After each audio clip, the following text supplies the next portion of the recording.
আসসালামু আলাইকুম, আমন্ত্রণ জানাচ্ছি চ্যানেল জুলাই 36 এর রাতের সংবাদে। প্রথমে জানিয়ে দিব জাতীয় সংবাদ।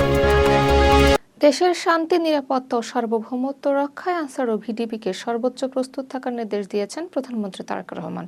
তিনি বাহিনীর দেশপ্রেম ও পেশাদারিত্বের প্রশংসা করেন।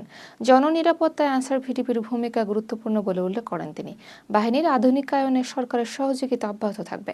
জনগণের সেবায় কাজ চালিয়ে যাওয়ার আহ্বান জানান প্রধানমন্ত্রী। বাংলাদেশ ও যুক্তরাষ্ট্রের মধ্যে স্বাক্ষরিত বাণিজ্য চুক্তি চূড়ান্ত নয় বলে জানিয়েছেন বাণিজ্যমন্ত্রী খন্দকার আব্দুল মুক্তাদির। প্রয়োজনে এতে সংশোধন ও সংযোজন করা যাবে। তিনি বলেন, চুক্তিটি দুই দেশের বাণিজ্য সম্পর্ক জোরদারে সহায়ক হতে পারে। বর্তমানে দ্বিপাক্ষিক বাণিজ্যের পরিমাণ $8.5 বিলিয়ন। যুক্তরাষ্ট্র বাংলাদেশের অন্যতম বড় অংশীদার। নারায়ণগঞ্জের সিদ্ধিরগঞ্জ ভূমি অফিসে আকস্মিক পরিদর্শনে গিয়ে তালাবদ্ধ অফিস পেয়ে ক্ষোভ প্রকাশ করেছেন ভূমি প্রতিমন্ত্রী ব্যারিস্টার কায়সার কামাল। নির্ধারিত সময়েও কর্মকর্তা না থাকায় তিনি আধ ঘন্টা অপেক্ষা করেন। অবহেলাকারীদের বিরুদ্ধে ব্যবস্থা নেওয়ার হুঁশিয়ারি দেন। তিনি বলেন, ভূমি অফিসে অনিয়ম বরদাস্ত করা হবে না। জনগণের সঙ্গে কর্মকর্তাদের দূরত্ব কমাতে হবে। নিয়মিত ঝটিকা পরিদর্শন চলবে। বর্তমান বৈশ্বিক বাস্তবতায় সামনে বড় চ্যালেঞ্জ রয়েছে বলে মন্তব্য করেছেন এলজিআরডি মন্ত্রী মির্জা ফখরুল ইসলাম আলমগীর।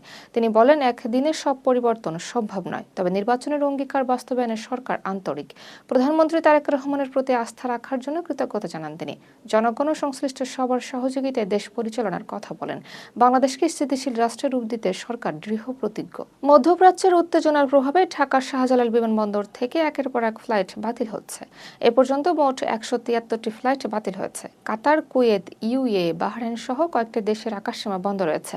এতে যাত্রীদের চরম ভোগান্তি তৈরি হয়েছে। পরিস্থিতি স্বাভাবিক না হওয়া পর্যন্ত সমস্যা চলতে পারে। সংশ্লিষ্ট কর্তৃপক্ষ সতর্ক অবস্থায় রয়েছে। মধ্যপ্রাচ্যের যুদ্ধ পরিস্থিতিতে আটকে পড়া প্রবাসীদের ফেরাতে ইউএস বাংলা এয়ারলাইন্স বিশেষ ফ্লাইট চালাবে। ঢাকা দুবাই ঢাকা রুটে 2টি ফ্লাইট পরিচালিত হবে। মানবিক বিবেচনায় এই উদ্যোগ নেওয়া হয়েছে। ভিসার মেয়াদ শেষ হওয়া যাত্রীরা অগ্রাধিকার পাবেন। এয়ারবাস 330 দিয়ে ফ্লাইট পরিচালনা করা হবে। কর্তৃপক্ষ যাত্রীদের যোগাযোগ করতে বলেছে। যুক্তরাষ্ট্রের সহকারী পররাষ্ট্রমন্ত্রী পল কাপুর ঢাকায় একাধিক বৈঠক করেছেন। তিনি বলেন, বৈঠক ভালো হয়েছে, তবে সামরিক চুক্তি বিষয়ে কোনো মন্তব্য করেননি। পররাষ্ট্রমন্ত্রী ও প্রতিমন্ত্রীর সঙ্গে বৈঠক হয়। সফরকালে অর্থ, বাণিজ্য ও জ্বালানি মন্ত্রীর সঙ্গেও বৈঠকের কথা রয়েছে। রাজনৈতিক দলগুলোর সঙ্গেও মতবিনিময় করবেন তিনি। গাজীপুরের কালীগঞ্জে ট্রাক ও সিএনজির সংঘর্ষে একজন নিহত হয়েছেন। আহত হয়েছেন আরও 4 জন। আহতদের মধ্যে 2 জনের অবস্থা আশঙ্কাজনক। দুর্ঘটনাটি আঞ্চলিক মহাসড়কের বালিগাঁও এলাকায় ঘটে। পুলিশ যানবাহন জব্দ করেছে। আইনি প্রক্রিয়া চলমান রয়েছে। দর্শক, এখন জানিয়ে দিব আন্তর্জাতিক সংবাদ। ইরানে হামলায় যুক্তরাষ্ট্রের 50,000-এর বেশি সেনা ও 200 যুদ্ধবিমান অংশ নিচ্ছে বলে জানিয়েছেন সেন্টকম প্রধান ব্র্যাড কুপার। 2টি বিমানবাহী রণতরীয় মোতায়েন রয়েছে।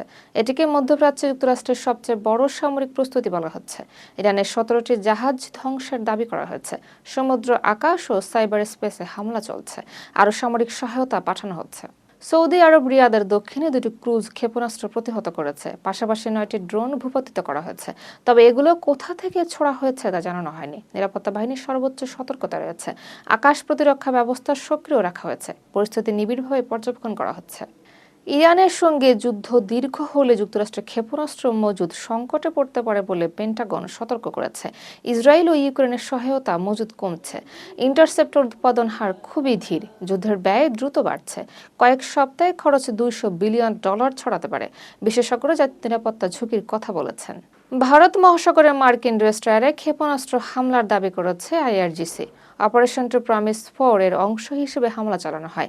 ইরানের দাবি, ডেস্ট্রয়ার ও ট্যাঙ্কারে আগুন ধরে যায়। এটি যুক্তরাষ্ট্র ও ইসরায়েলের আগ্রাসনের জবাব বলে জানানো হয়েছে। পেন্টাগন এখনো প্রতিক্রিয়া জানায়নি। উত্তেজনা আরও বেড়েছে। ইরানে হামলা বন্ধের আহ্বান জানিয়েছে রাশিয়া ও চীন। মস্কো বলছে, ইরান পারমাণবিক বোমা বানাচ্ছে, এর প্রমাণ নেই।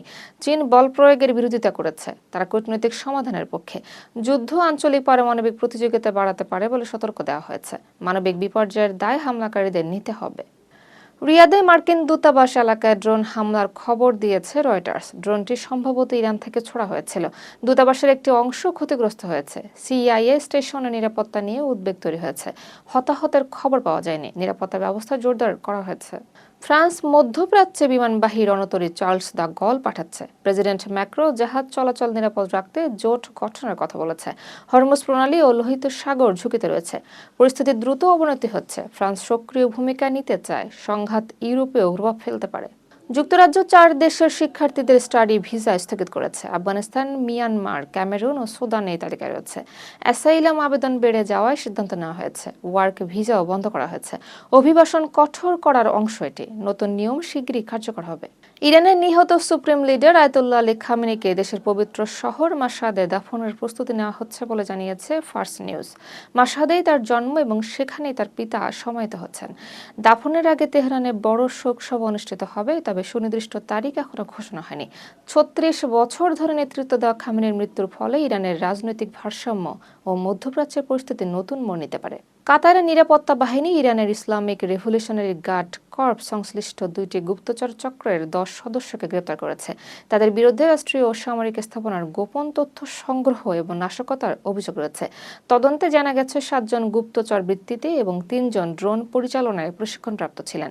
আটককৃতরা আইআরজিসির সঙ্গে সরাসরি সম্পৃক্ততার কথা স্বীকার করেছেন বলে জানিয়েছে কর্তৃপক্ষ। দর্শক, এতক্ষণ সাথে থাকার জন্য ধন্যবাদ।